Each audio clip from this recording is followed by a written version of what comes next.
Hey guys, Nina here, welcoming you to another reading from the Ladies of Horror Picture Prompt Monthly Challenge, hosted by Elaine Pascale on her channel, The Godmother of Horror. If you'd like to read along or read previously published pieces, please visit spreadingthewritersword.com or ladiesofhorror.com. In the meanwhile, enjoy the reading.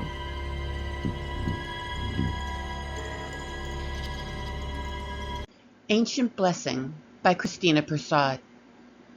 Autumn rain pelted the young boy who had just found his mother's dead body in their backyard shed. From her cold lips trickled something sticky and blue. Oliver, who had just turned 8, knew better than to touch her, or it. From his own mouth came a loud whimper. His little chest thumped and threatened to burst. She appeared so alive, yet her once bright eyes had gone pale. A strange thing, like she'd been sucked right out of her body. Her pupils pointed at him, but her stare went right through, as if to say, "See? I told you. Our blood runs blue." Oliver ran from the raging storm and into the house, seeking comfort and shouting for his Nana, but the old lady did not respond. Her purse was gone, meaning so was she.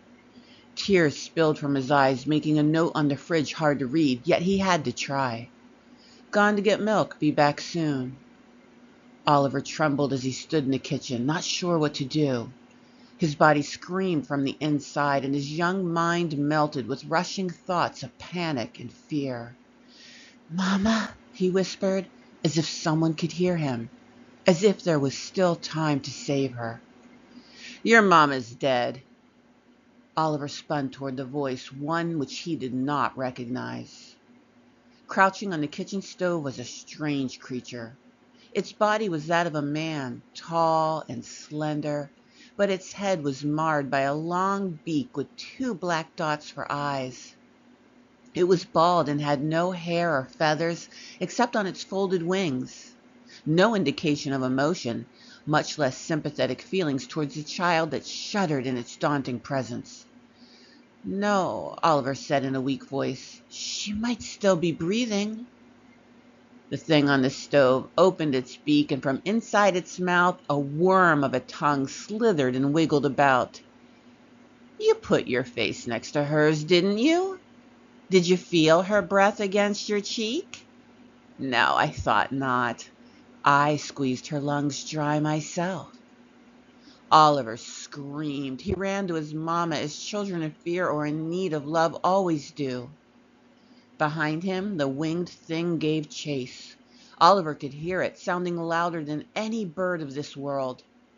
With the help of wings, its long legs moved faster than any young boy's, and soon he was overtaken, just steps from his mother and the shed. "She's dead! She's dead!" the beaked creature taunted.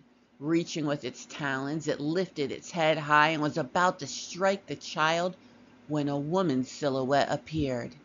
"Nana!" Oliver ran to hide in his grandmother's skirt. The old woman glared at the creature.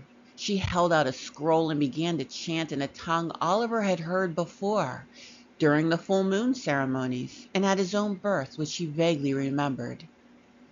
As Oliver's grandmother spoke, the creature screamed as if the words sliced into it like carving knives. It tore its own feathers with its mouth. The agony made it bleed from its ears. Unable to listen to the wisdom of the ancient blessing bestowed on the family of witches, the winged beast took off and flew into the tumultuous clouds. "Come here, my sweet boy." Oliver's mama stood in the doorway of the shed. Rain doused her from above. The blue that had been spilled was almost washed away. She beckoned and he ran into her arms. "It's gone now," she said, hugging him tight. "It'll never come back." Oliver felt his Nana's strong hands on his shoulders as the women wrapped him in safety once more. "And if it does," Oliver's Nana said, "we'll be ready." He watched his Nana roll the precious parchment and secure it with twine, and the droplets of rain that had settled on its surface fell to the ground like flecks of gold.